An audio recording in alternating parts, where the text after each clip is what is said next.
Salve, Wanyambe. Selamat pagi saudara-saudari yang dikasihi Kristus. Mari kita mengawali hari baru dengan mendengarkan firman Tuhan yang diambil dari Injil Matius pasal 22 ayat 34 sampai dengan 40. Tuhan bersamamu. Inilah Injil suci menurut Matius. Ketika orang-orang Farisi mendengar bahwa Yesus telah membungkam orang-orang Saduki, berkumpullah mereka.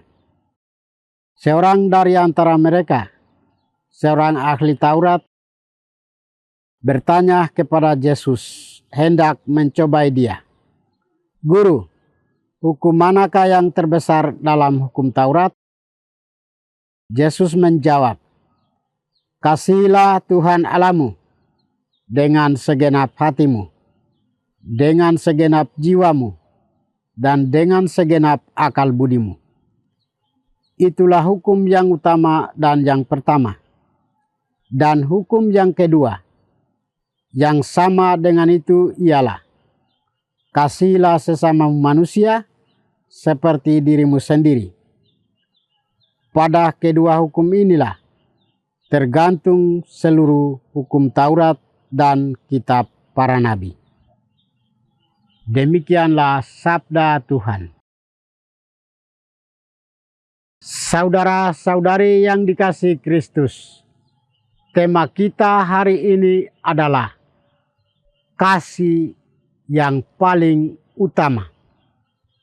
Dalam bacaan Injil hari ini, Yesus menegaskan tentang hukum yang pertama dan paling utama, yaitu kasihilah Tuhan Allahmu dengan segenap hatimu dan dengan segenap jiwamu dan dengan segenap akal budimu.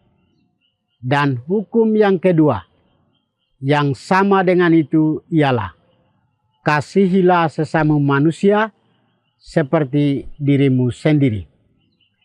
Hukum ini menegaskan kepada kita tentang kesejatian hidup kita.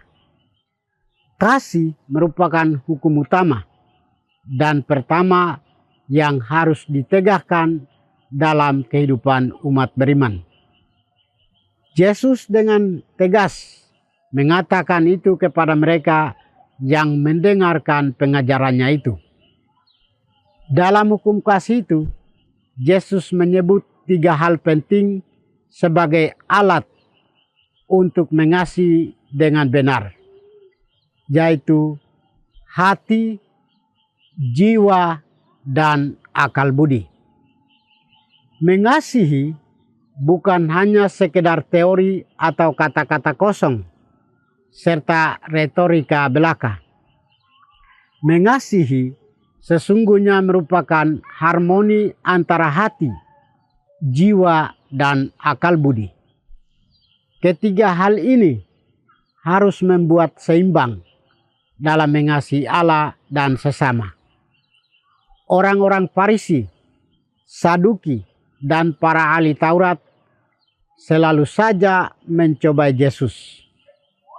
Seorang ahli Taurat yang bertanya kepada Yesus untuk mencobai dia berkata, Guru, hukum atau perintah manakah yang terutama dalam Taurat? Sebenarnya apa yang mereka harapkan dari Yesus dengan pertanyaan semacam itu? Yang mereka harapkan adalah mereka berharap Yesus menjawab bahwa perintah Taurat itu tidak penting, sehingga dia kemudian bisa dituduh sebagai penista agama. Yesus menjawab pertanyaan ahli Taurat itu dengan mengatakan, perintah yang utama dan pertama dalam Taurat adalah kasih kepada Allah dan kasih kepada sesama. Dan pada kedua perintah inilah tergantung seluruh Taurat dan kitab para nabi. Dengan jawaban ini, keseluruhan Taurat yang ada punya arti dan tetap dianggap penting oleh Yesus. Tidak digantikan dengan kedua perintah ini. Keseluruhan Taurat tersebut terpadu dalam dua perintah ini, yaitu kasih kepada Allah dan kasih kepada sesama. Kasih dalam bahasa Yunani disebut agape. Agape adalah bentuk kasih tanpa syarat. Kasih yang tidak mempertimbangkan untung dan rugi, suka dan tidak suka, melainkan yang terwujud karena manusia terlebih dahulu menerima kasih serupa dari Allah yang adalah Sang Kasih.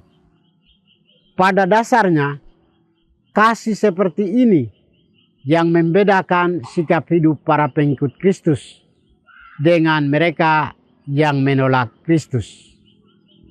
Saudara-saudari, marilah kita saling mengasihi dengan sepenuh hati dan percaya kepada Sang Sumber Kasih dengan sepenuh hati, jiwa, raga, dan sepenuh akal budi. Sebab semakin beriman berarti kita semakin bertumbuh dalam kasih. Adalah bohong ketika mengatakan diri beriman tetapi tidak memiliki kasih.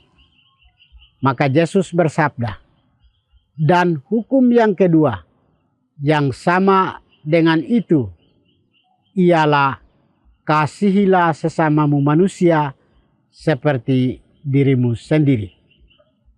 Mengasihi sesama berarti wujud nyata dari kasih kita kepada kasih Allah. Semoga kita semakin berkembang dalam kasih. Kita mengasihi Allah dan sesama dengan sepenuh hati. Tuhan memberkati kita. Marilah kita berdoa.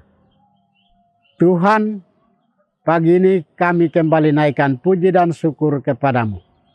Terima kasih sudah menjaga kami saat kami tidur maupun bangun. Terima kasih untuk udara sejuk dan segar pagi ini. Kami mohon bukalah mata hati kami, agar kami mampu memandang kemurahan dan karya-Mu. Mampukan kami agar kami boleh memuji dan memuliakan-Mu melalui pekerjaan dan pelayanan kami hari ini. Bukalah hati kami, agar kami menyadari kesalahan kami dan bertobat. Semoga dengan rendah hati, kami menerima rahmat-Mu yang tinggal dalam hati kami. Kristus terang dunia, berkatilah keluarga kami. Jadikanlah kami alat kasih-Mu, dan pantaskanlah kami menjadi hamba-Mu yang setia. Demi Kristus Tuhan dan pengantara kami. Tuhan bersamamu. Semoga kita sekalian, orang-orang yang kita kasih dan doakan, seluruh aktivitas kita hari ini dibimbing, dilindungi, dan diberkati oleh berkat Allah yang Maha Kuasa, Bapa dan Putra dan Roh Kudus. Amin.